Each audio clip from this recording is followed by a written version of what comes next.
Sa pilitan daw ang pagkuha ni Representative Leandro Leviste sa mga files ni yumaong dating DPWH si Catalina Cabral, ayon sa ilang staff ni Cabral na naglabas ng mga matinding revelasyon. Ginawa ng 3D scan ng PNP Forensic Group ang bangin sa Cannon Road to Babinguet kung saan nakitang si dating DPWH Undersecretary Maria Catalina Cabral. Mahigit 16 na metro ang lalim ng bangin, sing taas ng gusaling 6 hanggang 9 na palapag. Pero wala pang 1 metro roon ang pinaghulugan ni Cabral. Indikasyon daw na walang tumulak sa kanya. Base na rin sa mga bali sa iba't ibang bahagi ng katawan ni Cabral, sigurado umanong silang nahulog siya na una ang paa bago na bago.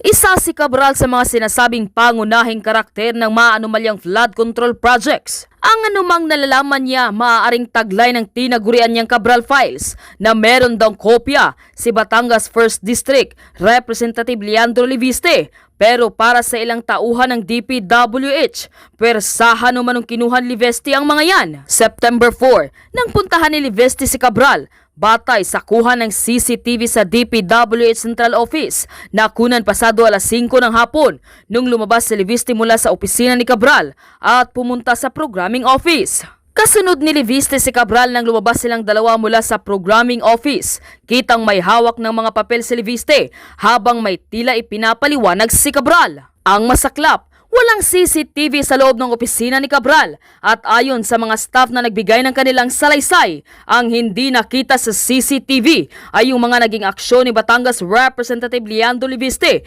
kung saan may hinahanap siya ng mga dokumento kay Cabral. Hinanap daw ni Leviste kay Cabral ang mga proponent o pangalan ng mga mambabatas para sa proyekto na sa 2025 General Appropriations Act. Iniwan umano nila ang dalawa sa opisina ni Cabral hanggang sa may narinig na silang mga kalabog. Kita po namin sa loob, parang si Kong po, kuha siya ng mga dokumento. Hawak niya po yung phone niya, tapos binivideohan niya po lahat ng mga papel. Tapos si ma'am po, parang Kong, wag naman, ano po bang kailangan niyo, prepare naman na. Tapos that was the time na medyo tumataas na po yung boses ni Kong. Ang sabi niya po noon na, bakit may tinatago ba kayo? Ano to, public documents lahat to. Dapat hindi niyo to tinatago sa akin. Dapat binibigay niyo sa akin. Nasugatan pangaraw si Cabral nang makipagagawa nito ng dokumento kay Leviste. Ang alam ko, paper cut. Pagkapasok po namin, naalala ko po, yung kamay ni ma'am nakaganon, ang dami pong sa damit niya, yung ibang papel po nun meron mga din. Si Kong nagvi-video lang po. Nagtuloy-tuloy lang siya nagvi-video, nagtitake ng pictures. And then, doon na po kami nakiusap kay Kong na baka Kong pwedeng wag naman ganito. Wag naman. Kasi may sugat na po si ma'am How was she reacting? Wala ho. Nakatayo na lang po siya sa gilid. Tapos sabi niya na, tissue, ganun, kasi may sugat. Pero, nainip daw si Leviste kaya pinuntahan na niya ang opisina kung saan piniprint ang mga dokumento at sa pilitan daw ng opya si Leviste ng files. Umupo po doon si Kong. Tapos nagkalikot-kalikot na siya ng mga ng mouse, ng keyboard. Sinabi ko naman ho na, Kong, wag naman ganito. Umabot pa nga po ako sa point na sabi ko, Kong, empleyado lang kami, baka pwedeng wag naman kami idamay. Tumigil daw si Leviste nang dumating si Cabral at umalis ng DPWH ang kongresista pasado alas 6 ng gabi. The entire time na nagsasalita si Kong, ang iniisip ko, patay na yung tao, tapos nag-iimbento ka pa ng kung ano-ano. How would we know that what he's saying, definitely po kasi hindi naman nagbigay si ma'am ng authority. I was there the entire time. Alam kong hindi yun walang authority na parang may authority dun sa printed pero meron pa po kasi siyang ibang mga statements na ina-attribute kayo. Umami naman si Leviste na nung araw na yun sinadya umano niya ang isang assistant secretary ng DPWH bago puntahan si Cabral. Ang importante, totoo ba ang files? Ilan lamang yan sa mga naging katanungan ng mga kababayan nating Pilipino, lalo pat napagalaman na pro Duterte pala si Leviste. Panuorin ang clip na ito at kayo na po ang bahalang humusga. Ngunit bago tayo magpatuloy, huwag kalimutang i-like, share, subscribe, and click the notification bell for more updates and for more upcoming videos. Maraming salamat! Leandro Legarda Leviste.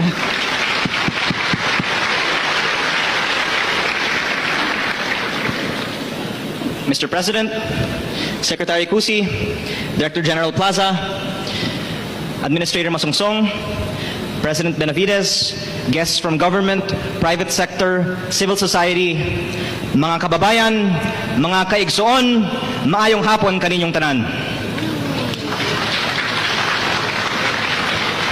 Nagtuon ko og gamay nga binisaya, kadtong nakauban ko si Mayor Duterte sa Davao og 2013.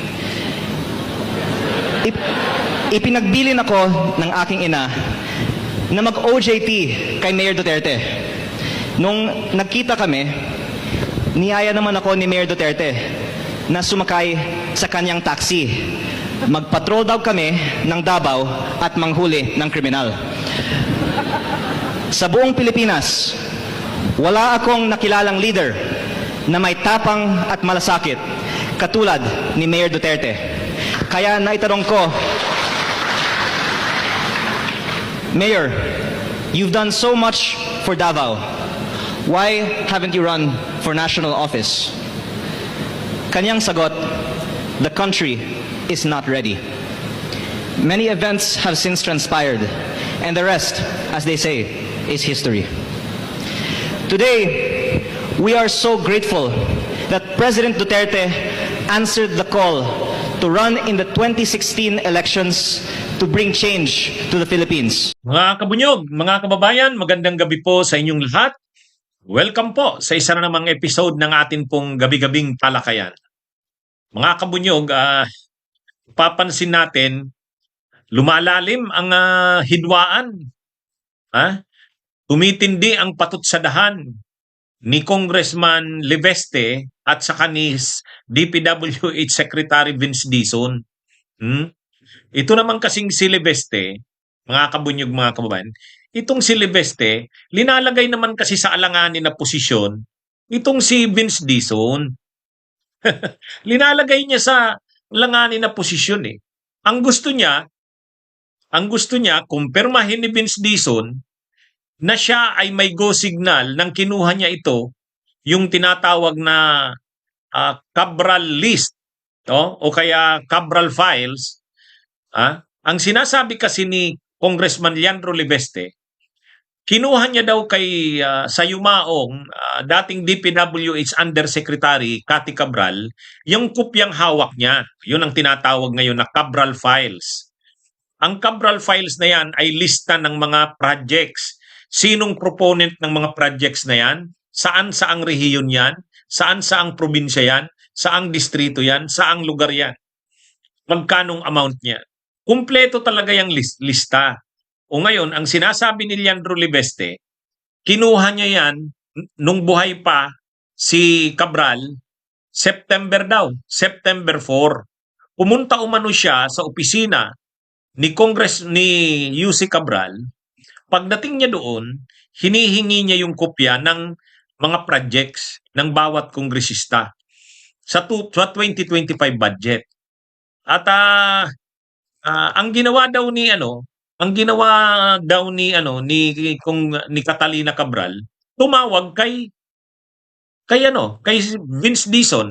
Katatalaga pa lang noon si Vince Dizon bilang secretary. Hello, Henry De Los Santos, good day. Blooming Lovely, hello din po sa inyo. Katatalaga pa lang noon si DPWH Secretary Vince Dizon bilang secretary. Medyo medyo passionate pang masyado si Vince Dizon. Saka agresibo pa. Kasi katatalaga pa lang sa kanya ni PBBM, ang tingin ni Vince Dizon, talagang lalabanan niya ang korupsyon sa loob ng DPWH. Napaka-idealistic pa noon ni Vince Dizon nung mga unang araw at unang buwan niya sa DPWH. Ngayon, panahon na yan, humihingi itong si Leandro Libeste ng kopya kay Cabral. Siyempre, ayaw namang ibigay ni Cabral nang walang go signal ang sekretary niya. Ha? Hindi pa kasi noon nagre-resign si Cabral eh. Nandun pa si, ano pa doon, official pa si Cabral. So, malamang, humingi ng ng go signal. Humingi ng go signal kay Vince Dizon. O siguro ito namang si Libeste tumawag kay Vince Dizon, nakiusap. Ha? Si Vince Dizon naman nung mga panahon na yan, hindi niya pa naiisip ang mga implications ng desisyon niya. Di siyempre ang sabi niya siguro kay Libeste ay kay UC Cabral, sige na Yusek, ibigay mo na. Para wala silang masabi sa atin na hindi tayo transparent. Sa tingin ko, ganun ang posibleng nangyari diyan. Ano 'yon?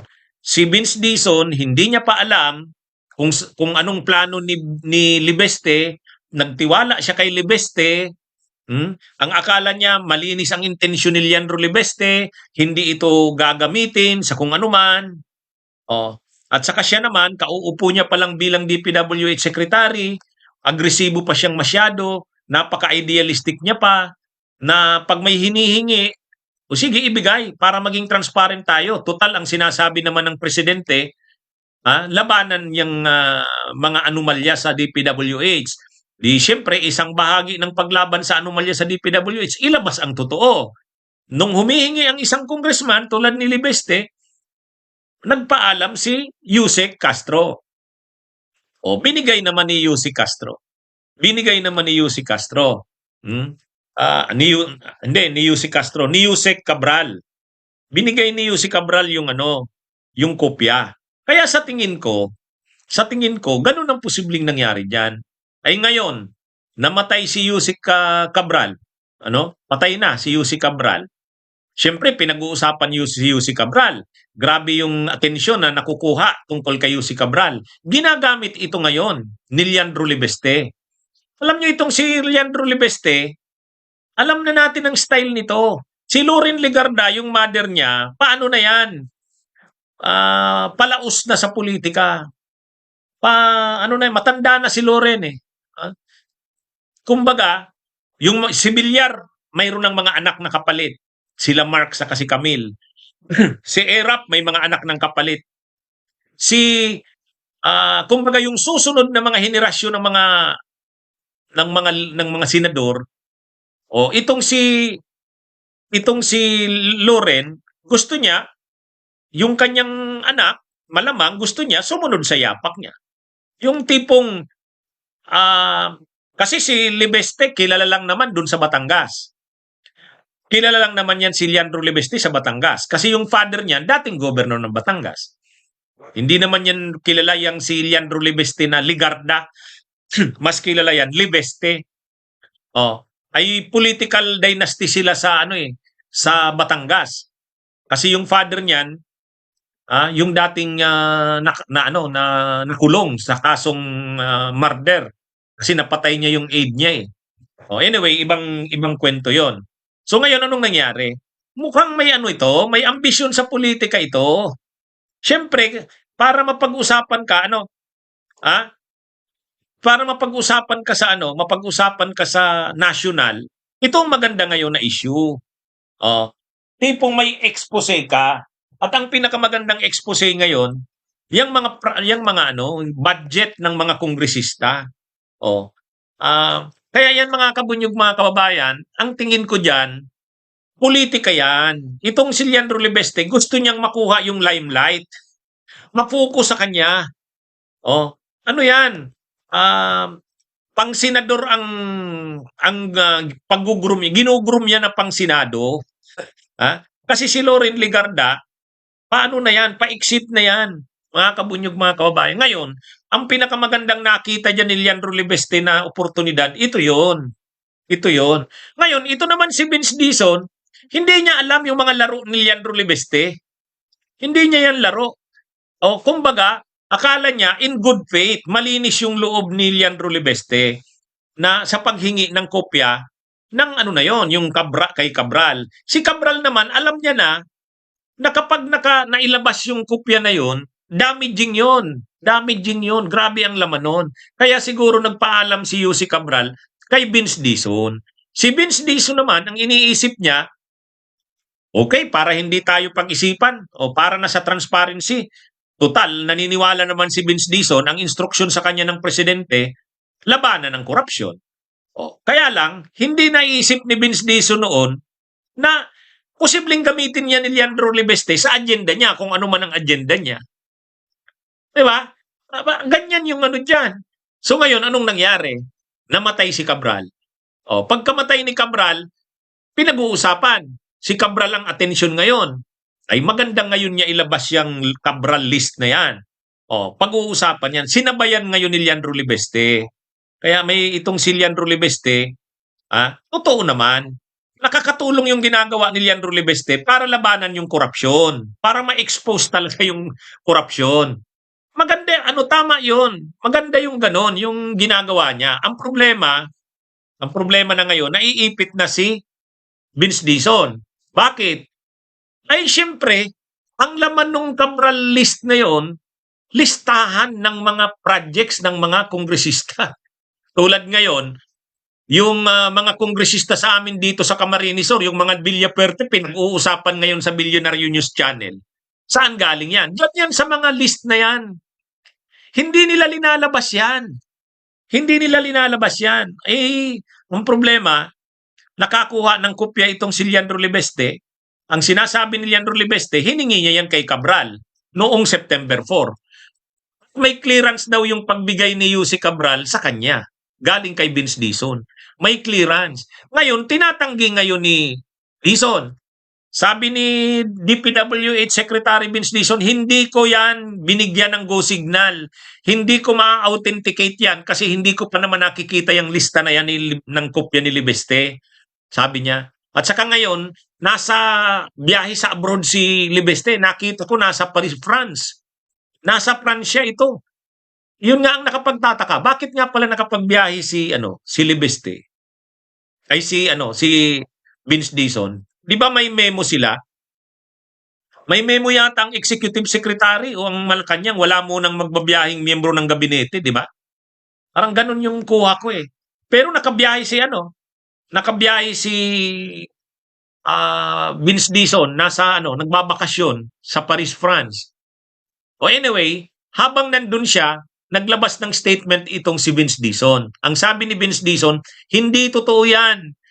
Ang totoo niyan, pumunta yan si Libeste doon sa opisina ni Yussi Cabral, pinipili talagang kunin yung files. Pinersa nga daw, pinilit nga daw yung staff ni Cabral eh. O wala namang nagawa si Cabral. Yan yung kwento ni Vince Dizon. Sabi niya. So ibig sabihin, pinapabulaanan ngayon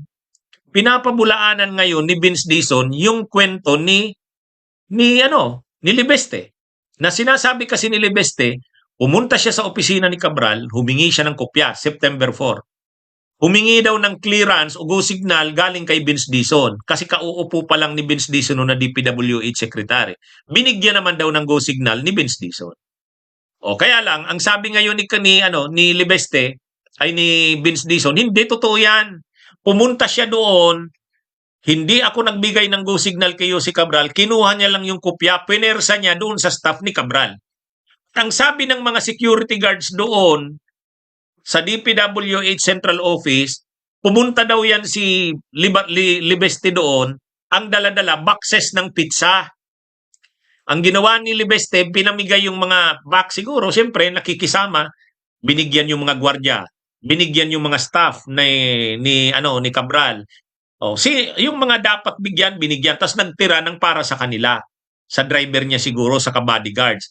Kaya ang sabi ng mga security guards ng DPWH, nakalagbok sa kanila, wala namang daladalang dokumento si Libeste nang umalis sa opisina ni Cabral. Ang daladala daw, pizza.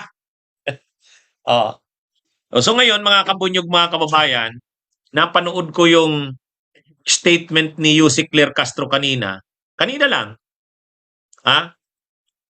Sinasuggest daw, minumungkahi ng Malacanang sa pamamagitan ng mga salita ni Yussi Claire Castro kanina na imbestigahan saan ba kinuha ni Libeste yang lista na yan. Kasi kung sinasabi ni Vince Dizon hindi yan totoo na binigay yan ni ibig sabihin saan kinuha ni Libeste yung kopya na yan? Ha? Saan kinuha? So ngayon medyo pagpasok ng 2026 mainit ito. Paiimbestigahan daw itong si Libeste. Ang sabi naman ni Libeste, sinungaling daw si Vince Dizon. Kapag hindi daw inamin ni Vince Dizon ang totoo, ang sasabihin, ibubunyag niya, sabi ni Libeste, ibubunyag niya yung mga officials na pumipigil kay Vince Dizon na aminin ang totoo. O yan, mayroon na namang banta itong si Libeste. Mga kabunyog, mga kababayan, mayroon na namang banta. Ang banta ni Libeste, kapag ganyan daw ang mga sinasabi ni Vince Dizon na parang itinatanggi, yung nangyari, ang sabi ni Libeste, i-reveal niya rin, ibubunyag niya, sino ba yung mga tao na pumipigil kay Vince Dizon na aminin ang totoo. Yan. Anyway, lalalim pa itong issue na to. Lalalim pa tong issue na to. Kasi ang sabi ng Malacanang, paimbestigahan si Libeste. Saan ba talaga galing yan? Ang problema dito, dinideny ni Vince Dizon. Ang problema din dyan, paano kung totoo yung sinasabi ni Libeste? Maiipit si Vince Dizon dito. Ito kasing si Vince Dizon, nung nagsisimula pa lang bilang DPWH Secretary, ano pa siya? Hindi niya pa nakikita yung implication ng mga move niya eh. Di ba?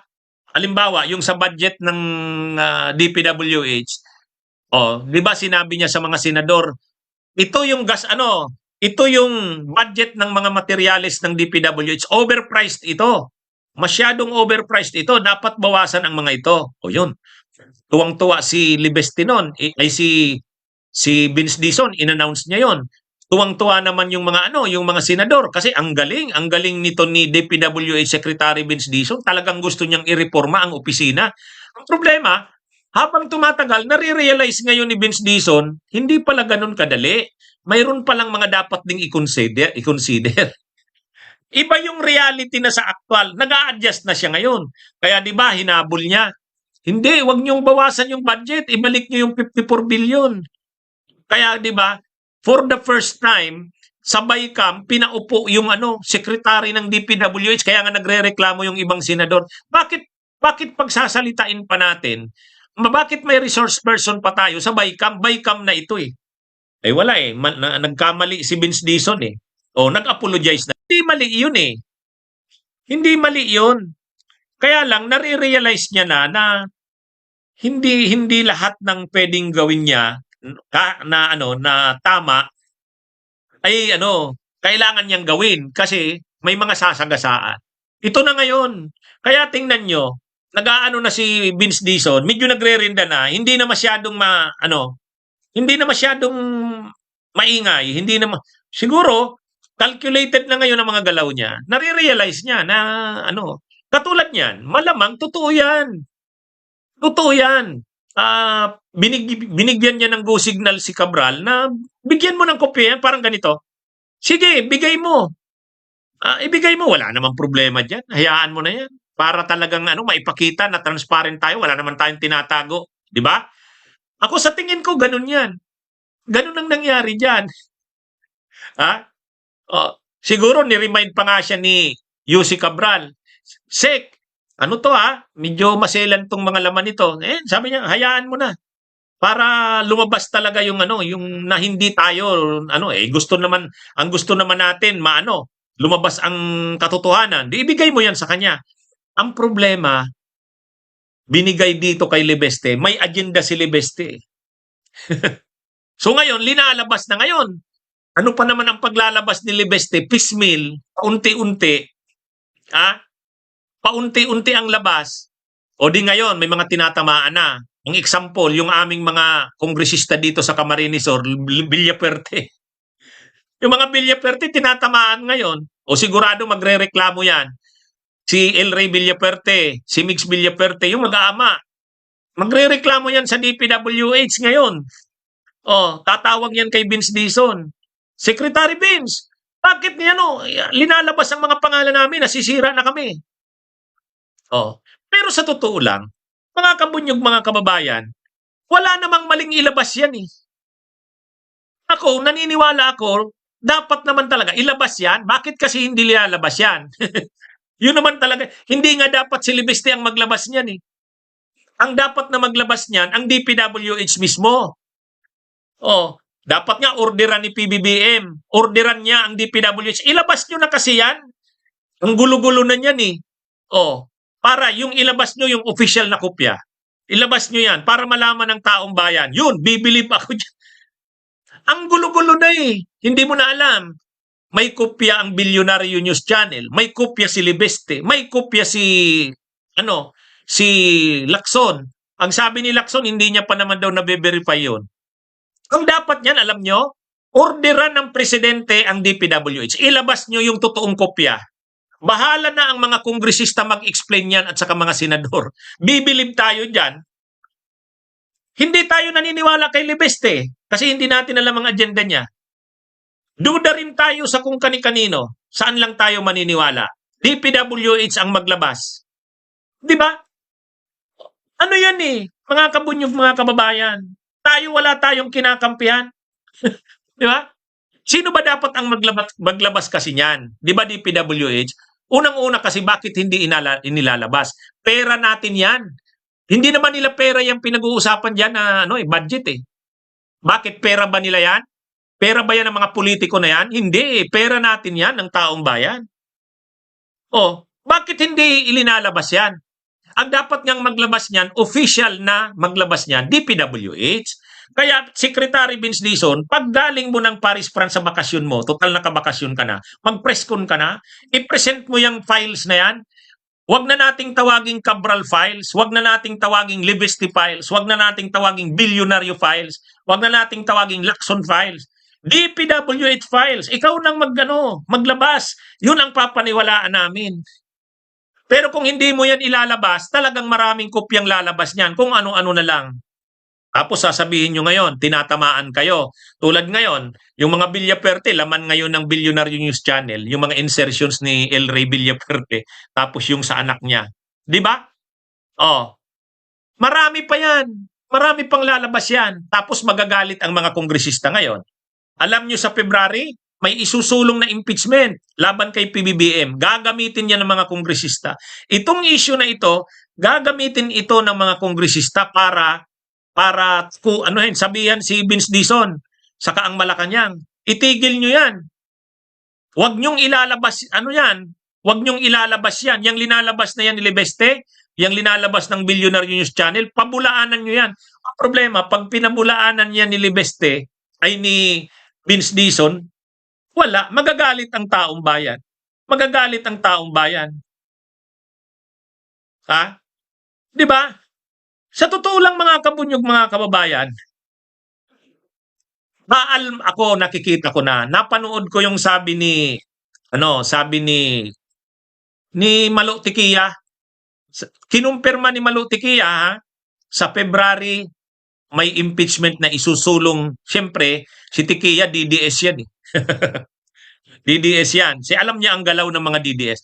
Isusulong ang impeachment kay PBBM. Kapag hindi tinigil itong paglalabas nito nila ng itong tinatawag na Cabral files, magagalit ang mga kongresista.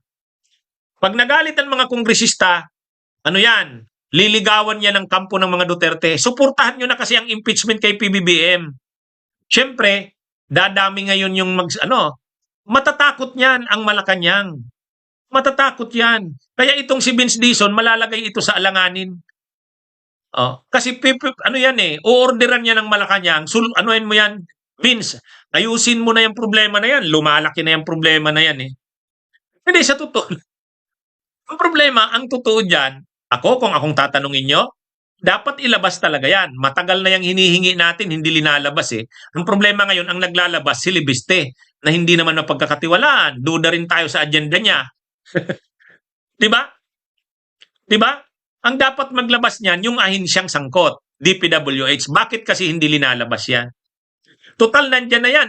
Nakikita na natin na mayroon palang ganyan. orderan na ng presidente. Ngayon, ang problema ng presidente, baka magalit ang mga kongresista sa kanya. Baka suportahan ang impeachment sa kanya. Huwag niya nang isipin yan. Huwag niya nang isipin yung mga kongresista. Ang isipin niya ang taong bayan. Yan yun. Di ba? Oh, sabi ni Royamle, anong kasalanan ni PBBM para i-impeach siya? Eh, ang impeachment, ano yan political yan. Kahit wala, ipapakita lang ng mga kongresista na hindi na nila gusto ang nangyayari. Na tinatamaan na sila, naiipit na sila. So, ang gustong iparamdam dyan, iparating na mensahe ng mga kongresista, Mr. President, gawan mo na to ng paraan. Ang dami ng lumalabas na ganyan, nasisira na kaming mga kongresista. Di ba? Ano to mga kabunyog, mga kababayan? Sa totoo lang, kaya tayong mamamayan, maging handa tayo ngayong 2026. Ang daming mangyayari ngayong 2026. Ha? Oh. Itong si Libeste, wala akong tiwala dito. Pero yung ginagawa niya na ilinalabas sana yung lista na yan, maganda yan. Transparency yan eh. Kaya lang wala tayong tiwala kay Libeste, may agenda ito eh. Kaya ngayon, ang dapat na maglabas niyan, DPWH. Ang dapat na maglabas niyan, DPWH. Pag linabas yan ng DPWH, bibilib ako. Bibilib ako ngayon. Ha? Bibilib ako kay Vince Dizon, bibilib ako sa administrasyon. Wag nang pansinin yan si Libeste. Hayaan na siya sa kanyang lista. Yung lista na lang ng DPWH ang ilabas. 'Di ba? Ano yan? Ito naman si Argo. Sabi ni Argo, grabe ka naman host kay Libeste, may agenda. Siyempre obvious naman may agenda yan eh. Pwede bang gawin niya yan na walang agenda? Ikaw naman, Go. Siyempre may agenda yan. Mayroong rason yan bakit ginagawa niya yan. Kaya lang sa totoo lang, maganda itong linalabas na ito. Pinag-uusapan itong budget ng bawat kongresista. Magandang makita natin yan. Yun na nga ang hindi natin nakikita noon pa eh. Hindi nila nilalabas yan. So ngayon, may linalabas si Libeste. Totoo kaya yan? Hindi natin alam. Si Lacson, mayroon din daw siyang kopya. Binigay daw ng lawyer ni Cabral. Hindi rin natin alam. Ang Bilyonaryo News Channel may linalabas din. Ang dami ng linalabas. Ang gawin na, DPWH na mismo ang maglabas. Sinong mag-o-order sa DPWH na ilabas na yan? Si PBBM. Di ba? Di ba? Yan yun. Mga kabunyog, mga kababayan. Hintayin natin. Pero ako, sa tingin ko, yan ang nangyari dyan. Nagtiwala si Libeste kay nagtiwala si Vince Dizon kay Libeste. Masyado pang noon si Vince Dizon. Kauupo niya pa lang na sekretary, akala niya okay lang yun. Problema ngayon, ginagamit ni Libeste sa agenda niya. Nagkakagulo na ngayon. Di ba? Okay, mga kabunyog, mga kababayan, magandang araw sa inyong lahat. Mabuhay tayo.